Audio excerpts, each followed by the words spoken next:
He says, and we have the prophetic word more fully confirmed, to which you would do well to pay attention to that which is written as a lamp in a dark place.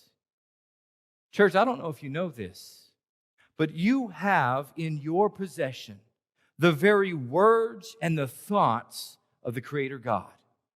And these words are divinely inspired, but more than that, they are desperately needed by believers. Look at the illustration he uses. Just as you and I would use a flashlight when we're hiking, especially at nighttime, so we could see the path, we could see any obstacles in our way, or we could see the danger, God has given us these scriptures as a lamp to illuminate our lives so that we can live and navigate this dark and sin-stained world.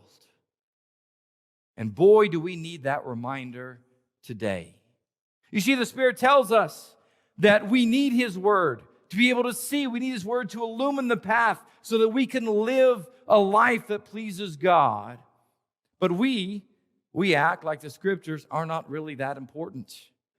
The Spirit tells us in chapter 1 that the Scriptures contain all things that we need for a life of holiness and a life of godliness. And yet we often treat the same Scriptures as if they were a bitter medicine. I mean, think about it. When we have to take medicine, especially medicine that doesn't taste very well, what do? Man, we take it. Why? Because we know we have to take it. We take it begrudgingly. So we get that little cup out, we pour the medicine in the cup, but it tastes so bad, we make sure that we don't get any more, not one single drop more than absolutely necessary. And then we sit and we look at that cup, and we have to hype ourselves up a little bit. We got to say, man, I'm an adult. I can take this. It's not a big deal. It's good for me. And so finally we take the cup and we drink it down, and we gag on it like it is the most awful tasting thing ever. Then we read the label to make sure that we don't have to drink it again until absolutely necessary. And in many ways, guys, that's how we treat our time in the Word. We treat it like it's a necessary evil, like it's a burden, like it's a chore, like it's something that we are obligated to read because we are Christians and we know we have to, instead of seeing them as the divine literary treasure that they are. And yet Peter, at the end of his life, in his final letter to the churches, in his very first reminder, reminds us how absolutely amazing the Scriptures are and how desperately we need them to live. And church, if Peter were here this morning, he would tell us it is time that we open our Bibles again. The second truth that Peter wanted to remind us of before he died was to stay focused on living for Christ. You see, in chapter 2, Peter warns us all about false teachers and the impact that their teaching can have on our lives, particularly in the realm of staying focused for living for Christ. Look down at Scriptures. Look how Peter describes them. Verse 1, he says they bring about heresies that deny their master who bought them. We see that. Verse 2, he says they are marked by sensuality, blasphemies. Check that one off. Verse 3, they will exploit people with lies motivated by greed. Absolutely. Verse 14, they have eyes full of adultery. They never stop sinning. They are experts in greed. We see that. Look at verse 15. Forsaking the right way, they have gone astray. They have followed the example of Balaam, who loved gain from wrongdoing. Put your finger there. We'll be right back in just a minute. But look at verse 19. They promise freedom, but are slaves of corruption. Now, it's easy for us as a church to look around our world today, and we see these characteristics found all throughout what we would call American Christianity today.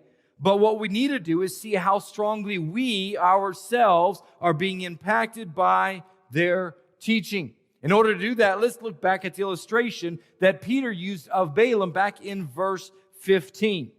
Now, Balaam is one of the most intriguing people in all of the Scriptures.